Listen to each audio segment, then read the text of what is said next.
Teja Kotamarthi, consultant pulmonologist, Medicover hospitals, Chandanagar.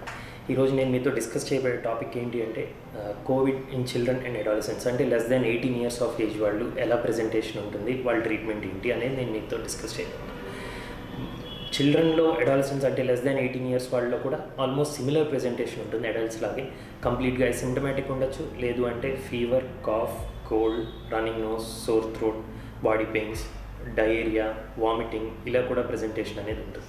Okay, just fever లేకుండా cough, cold వచ్చిన వాళ్ళు కూడా కోవిడ్ పాజిటివ్ అయిన వాళ్ళు ఉన్నారు. కంప్లీట్ సిమ్టమ్స్తో నెగిటివ్ అయిన వాళ్ళు కూడా ఉంటారు. ఇప్పుడు డయాగ్నోసిస్ అనేది క్లినికల్గా చూసుకోవాలి, ఆర్టీపీసీఆర్ రెండు బేస్ చేసుకుని చేయడం అనేది జరుగుతుంది. ఓకే, సో ఇప్పుడు సిమ్టమ్స్ వైజ్ వాళ్ళని డిఫరెన్షియేట్ చేసుకుంటే 4 కేటగిరీస్లో ఉంటారు. అసిమ్టమాటిక్ అని ఉంటారు, మైల్డ్, మోడరేట్, సివియర్ అని ఉంటారు. అసిమ్టమాటిక్ అంటే ఆర్టీపీసీఆర్ పాజిటివ్ వస్తుంది కానీ వాళ్ళకి ఎలాంటి సిమ్టమ్స్ ఉండదు. వీళ్ళకి మానిటరింగ్ మేనేజ్మెంట్ ఏంటి అంటే హోమ్ ఐసోలేషన్లోనే ఉండొచ్చు. జస్ట్ ప్రాపర్గా ఫ్లూయిడ్స్, ఫీడ్స్ అనేది ఇవ్వడం మనం కరెక్ట్గా ఎన్ష్యూర్ చేయాలి. అంటే కరెక్ట్ ఫ్లూయిడ్స్ అది తీసుకుంటున్నారు లేదా, యాక్టివ్గా ఉంటున్నారా లేదా అనేది చూసుకోవాలి. ట్రీట్మెంట్ ఎలాంటి ట్రీట్మెంట్ అవసరం లేదు, కోవిడ్ స్పెసిఫిక్ ట్రీట్మెంట్ అవసరం లేదు, అలాగే ఇన్వెస్టిగేషన్స్ కూడా అవసరం లేదు. వీళ్ళు ఏంటంటే అసిమ్టమాటిక్ కేటగిరీలోకి వస్తారు, అంటే వాళ్ళకి ఏ విధమైన సిమ్టమ్స్ ఉండవు. నెక్స్ట్ మైల్డ్ కేటగిరీ అంటే సోర్ థ్రోట్, కాఫ్ కూడా అది బ్రీతింగ్ ప్రాబ్లం అనేది లేకుండా దగ్గు ఉంది అంటే ముక్కు కారడం కానీ, బ్లాక్ నోస్ ఉండడం కానీ, దీన్ని మైల్డ్ కేటగిరీ అంటారు. వీళ్ళలో సాచురేషన్ లెవెల్స్ అనేవి అబోవ్ 94 ఉంటాయి. ఓకే, వీళ్ళని కూడా మనం హోమ్ ఐసోలేషన్లోనే మేనేజ్ చేయడం జరుగుతుంది. ఇది మేనేజ్ చేయొచ్చు.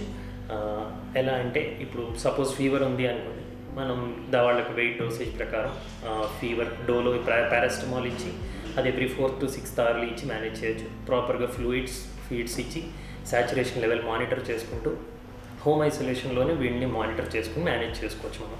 వీళ్ళకి ఎలాంటి ఇన్వెస్టిగేషన్స్ అవసరం లేదు, హాస్పిటల్ అడ్మిషన్ కూడా అవసరం లేదు. ఇప్పుడు నెక్స్ట్ కేటగిరీ వాళ్ళు మోడరేట్ కేటగిరీలోకి వస్తారు. వీళ్ళు ఏంటంటే సేమ్ ఇప్పుడు మైల్డ్ కేటగిరీలో వచ్చే సిమ్టమ్స్ ప్లస్ వీళ్ళకి మెయిన్లీ మీరు అబ్జర్వ్ చేయాల్సింది రెస్పిరేటరీ రేట్ అనేది. అది ఏజ్ బట్టి మారుతూ ఉంటుంది రెస్పిరేటరీ రేట్ అనేది. ఇప్పుడు లెస్ దాన్ 2 months వాళ్ళకి రెస్పిరేటరీ రేట్ అనేది నార్మల్గానే కొంచెం ఎక్కువ ఉంటుంది. అలా కాకుండా వాళ్ళకి అబోవ్ 60 ఉంది అంటే వాళ్ళకి కొంచెం బ్రీతింగ్లో ఇబ్బంది ఉంది అని అర్థం. అలా ఇప్పుడు 2 months వాళ్ళకి అలా 60 అబోవ్ ఉండాలి. 2 to 12 months వాళ్ళకి అబోవ్ 50 అనేది చూసుకుంటారు. ఆ తర్వాత 1 to 5 years. ఓకే, వీళ్ళకి మోర్ దాన్ 40 ఉంటే, మోర్ దాన్ 5 years వాళ్ళకి more than 30 rate per minute ఉంది అంటే దీన్ని వాళ్ళని బ్రీతింగ్ డిఫికల్టీగా మనం కన్సిడర్ చేస్తాం. వీళ్ళ సాచురేషన్లు కూడా 90 to 93 ఉంటాయి. సో ఈ కేటగిరీని మనం మోడరేట్ కేటగిరీ కింద కన్సిడర్ చేస్తాం. వీళ్ళకి హాస్పిటల్ అడ్మిషన్ కూడా అవసరం. నెసరీ బ్లడ్ ఇన్వెస్టిగేషన్స్ కూడా చేయడం జరుగుతుంది. చేసి హాస్పిటల్లో వీళ్ళని మానిటర్ చేసుకోవాలి. ఎందుకంటే వీళ్ళకి మెయిన్ ట్రీట్మెంట్ అనేది ఆక్సిజన్ సపోర్ట్ ఇవ్వాలి.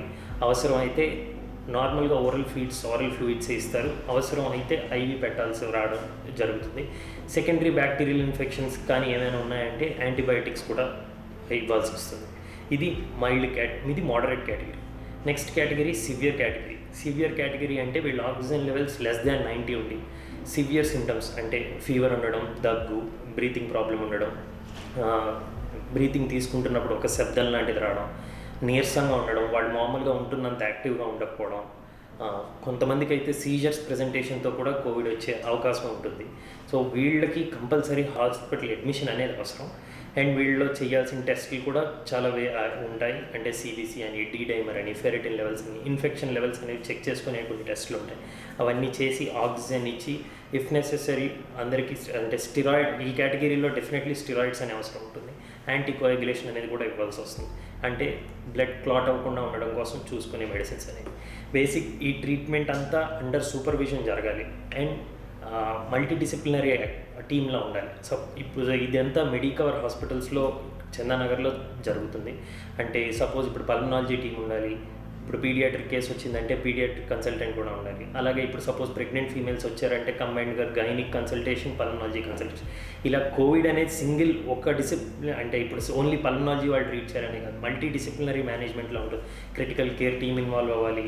ఇప్పుడు ప్రెగ్నెంట్ ఫీమేల్స్ అయితే గైనిక్ టీమ్ ఇన్వాల్వ్ అవ్వాలి, చిల్డ్రన్ అయితే పీడియాట్రిక్. ఇలా కంబైన్డ్గా ట్రీట్మెంట్ అనేది జరుగుతుంది.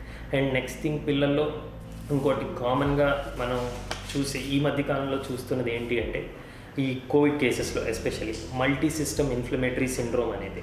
ఓకే, ఇది ఏంటి అంటే ఎవరిలో అయితే ఫీవర్ 3 రోజుల తర్వాత కూడా మోర్ దెన్ 38 ఉంటుందో దాన్ని మనం ఈ మల్టీ సిస్టమ్ ఇన్ఫ్లమేటరీ సిండ్రోమ్ అని అంటారు. అంటే రీసెంట్గా కోవిడ్ వచ్చి అంటే ఆర్టీపీసీఆర్ పాజిటివ్ వచ్చింది. చిల్డ్రన్ ఎవరైతే 18 ఏళ్ళ కన్నా తక్కువ ఉంటారో వీటితో పాటు కొన్ని సిమ్టమ్స్ ఉంటాయి. ర్యాష్ అని, కంజంక్టివైటిస్ అని, సపోజ్ హైపోటెన్షన్ ఉంది అనుకున్నాం, అంటే బీపీ తక్కువ ఉంది అనుకున్నాం, షాక్లో ఉన్నారనుకున్నాం, ఏదైనా కార్డియాక్ మజిల్ ఇన్వాల్వ్మెంట్ ఉందని కానీ, పెరికార్డైటిస్ అనేవి ఉన్నాయని కానీ, ఏదైనా బ్లడ్ కట్టే కోయాగ్యులోపతి అని అంటారు. అంటే ఈ కోయాగ్యులోపతి వాటిలో ఏమైనా డీడైమర్లో కానీ వీటిలో కానీ ఎలాంటి డిఫరెన్స్ అయినా ఉంది అంటే ఇవి కొన్ని క్రైటీరియా ఉంటాయి. ఈ క్రైటీరియాలో కానీ వాళ్ళని ఫిట్ అయ్యారు అంటే వీళ్ళని మనం మల్టీ సిస్టమ్ ఇన్ఫ్లమేటరీ సిండ్రోమ్గా కన్సిడర్ చేసి ట్రీట్మెంట్ అనేది ఇవ్వాల్సి వస్తుంది. దీన్ని కూడా సివియారిటీ మల్టీడిసిప్లినరీ ఇన్వాల్వ్మెంట్ ఉంటుంది.